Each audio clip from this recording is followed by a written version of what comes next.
15 people around you in a cohort makes it so much easier to actually figure out what wisdom you have inside of you.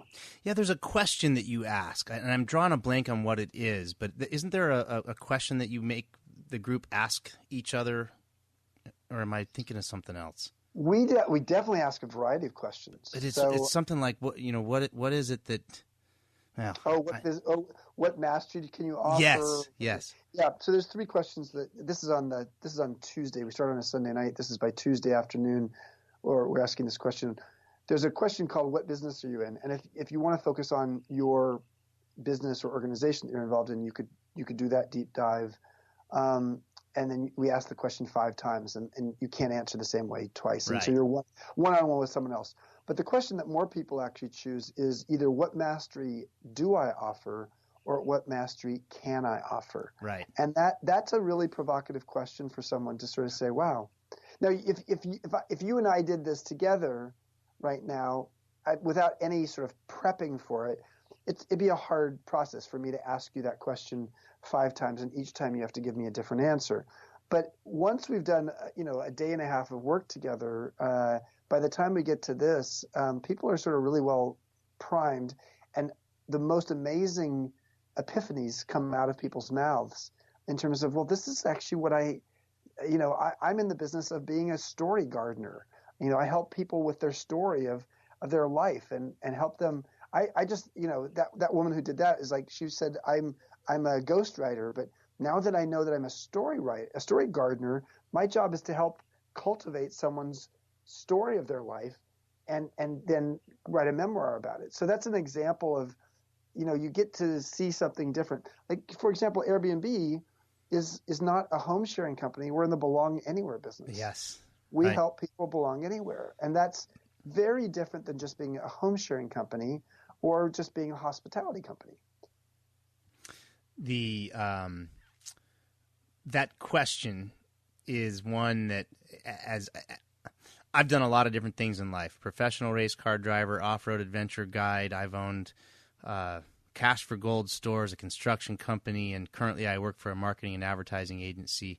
And again, as I age, I start to think, like, what is it that I'm actually good at? Like, I suck at adding numbers in my head. I never would have been an accountant, right? Mm-hmm. I hate conflict. I avoid conflict, to a fault. Never would have been a good attorney. So what are the things that I am good at? What do I enjoy? And I'm just now at 47 starting to come to grips with some of those things and realize that, thankfully, I've unknowingly been able to pave a path from a professional standpoint that I've always been able to kind of do what I do best, and I am friends with people. I have relationships.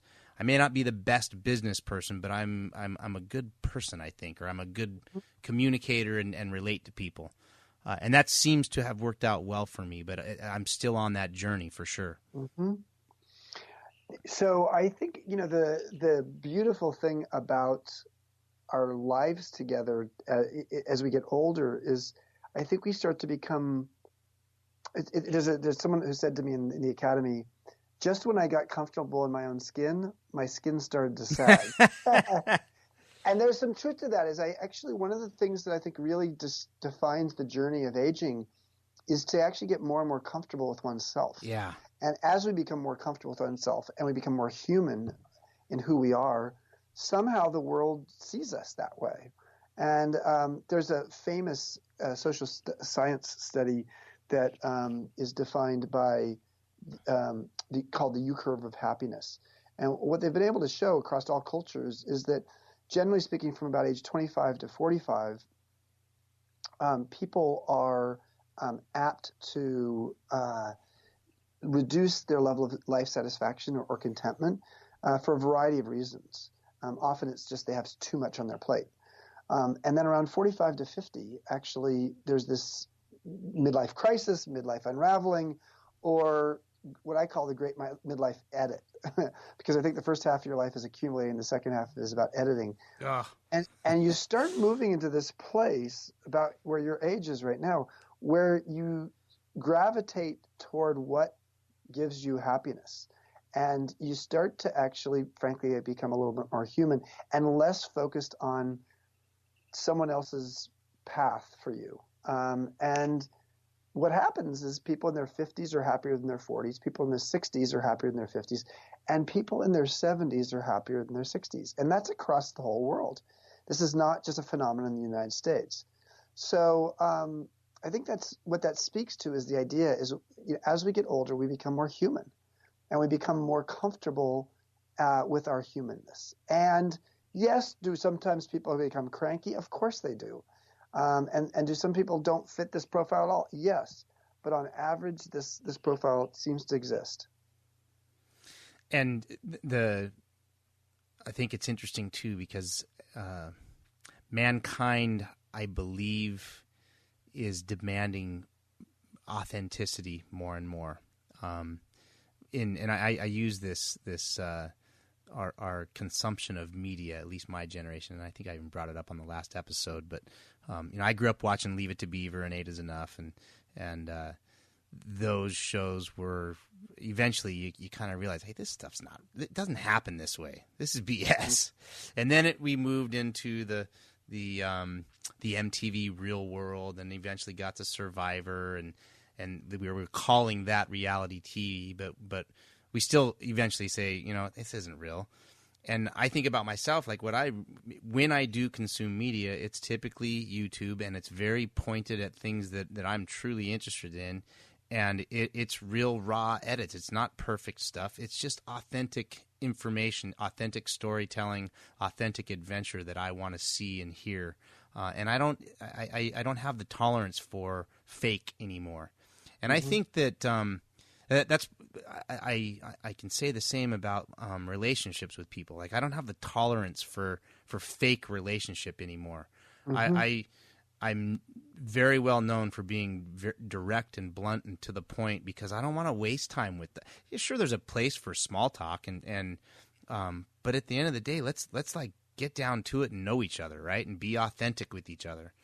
So there's a place for that authenticity, and I like thinking that it as a culture we're more accepting of it and even more demanding of it than we ever have been. Yeah, it's also why you're great at podcasting, because you're having a conversation, a human conversation with someone. There's authenticity. If you were just scripted, people would be bored with it, and you'd be bored with it. Yeah. So, yeah.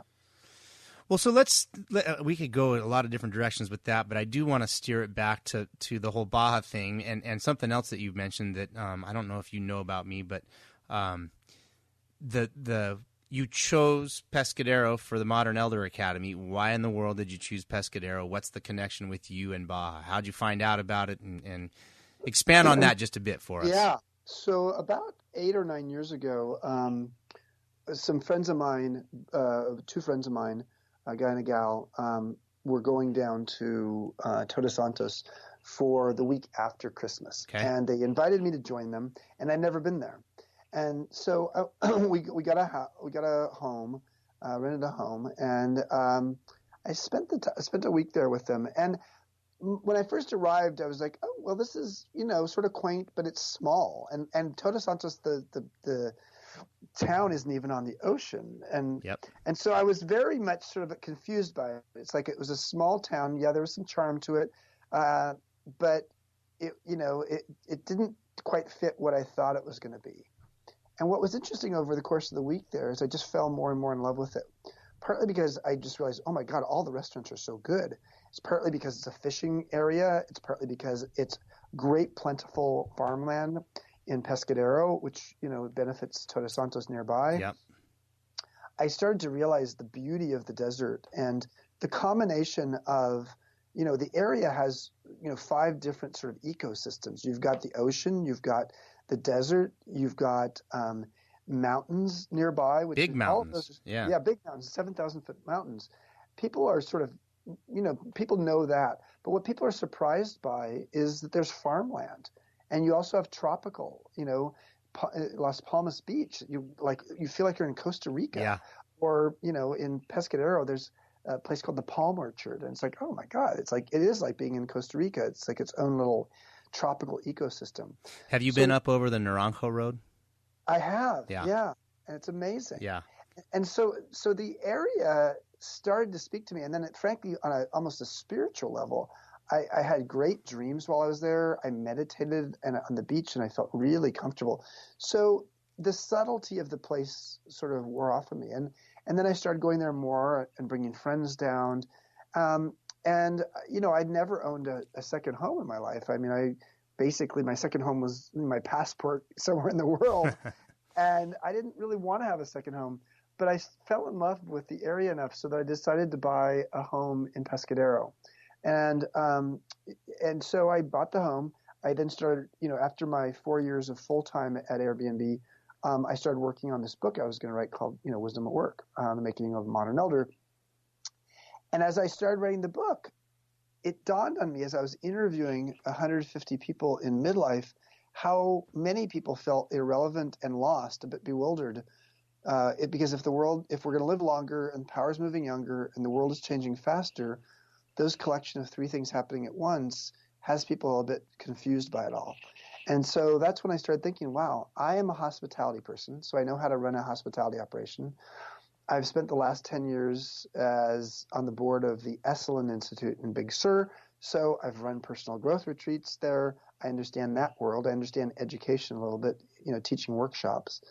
And then I have this new content of like, how do you help people think differently about aging and shift their mindset about how they're going to live the rest of their life?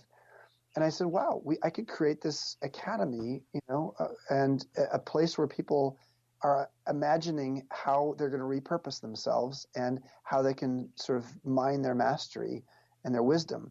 And that's what, and so I said, okay, let me try it right here in my neighborhood, because there was a lot of land and some homes that I could renovate. And so I tried it, did a beta test during the first half of 2018, had 150 people come through 13 different cohorts, all for free, to go through the week-long program and see how it worked. And the number one thing that they recommended to us is that we needed an alumni program. And that's a good sign, because if they liked it enough to say they should get an alumni program. And so we opened in the fall of 2018 and have had 500 people now go through the program. And guest satisfaction is really high. And it's been really fascinating to just see how much of an influence we are having on people in the way they rethink of the idea of aging. Because it's like when you're a child and you're moving into adulthood, you have some anticipation and excitement. But if you're an adult moving into elderhood, what do you have to look forward to? Yeah, dying. Exactly. Decrepitude and death. You have this midlife crisis thing, and then you stumble through that, and then on the other side of that, it just gets worse. But in fact, the societal narrative on aging is so at odds with the personal narrative on aging as defined by the U-curve of happiness. So it's been beautiful, and I think we're making a difference. So Baja is definitely the right place for this first one, the first campus. Is this something you're going to expand, and would it work in other places? Yeah, I think we'll do another one probably in the next few years. My goal is to be a catalyst to have other people create their own version of a midlife wisdom school. Yeah. Having been on the board of Burning Man and the board of Esalen, these are two transformative organizations. One doing a singular festival in the desert in Nevada, the other having its retreat center in Big Sur. They're just one of each, but there's now 150 festivals in the world that are considered Burning Man related or affiliated festivals. And there's now 150 personal growth retreat centers in the U.S. since, Esalen started in 1962. So if we could create something with the academy that meant that someone decides, hey, we're in the Sacred Valley of Peru, let's create a modern a wisdom school, or in the Catskills of New York, or wherever. I think that's what I'd like to see. So yes, could we do another one? Yes, we're in the process of thinking, and we have a specific location where we're thinking about doing the second one. Can't talk about it yet, but what I can say is my goal is that we don't put dots on the map ourselves, but we inspire and catalyze other people to do the same. Well, I could go on and on forever with you about this whole concept of aging and how to do it the right way or how to do it a better way. But I do also want to talk to you about